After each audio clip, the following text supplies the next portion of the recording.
भरपूर दिवस झालं फ्रीझरमध्ये साठवून ठेवलेले मटर बर्फामध्ये कुडकुडत होते.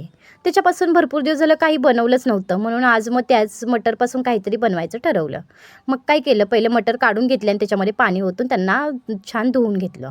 आणि मग एक बटाटा चिरला, तोही त्याच्यात पाण्यामध्ये टाकून ठेवला. एक तांदूळही स्वच्छ धुवून घेतले आणि थोडा वेळ पाण्यात घालून ठेवले.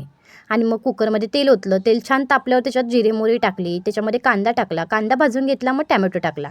टॅमॅटोही भाजून घेतला. मग त्याच्यात टाकलं तिखट, धना पावडर, हळद आणि बिर्याणी मसाला. आता इथे व्हेज बिर्याणी मसाला मी टाकला आहे आणि मस्तपैकी त्याच्यात मग ते मटर आणि बटाटा टाकून घेतला आणि तांदूळही टाकून घेतले आणि जेवढं भात शिजायसाठी आवश्यक पाणी आहे तेवढं टाकून छान 3-4 शिट्ट्या काढून घेतल्या. मग छान कुकरची वाफ पूर्ण गेल्यानंतर कुकर खोलून बघितलं तर मस्त भात तयार होता.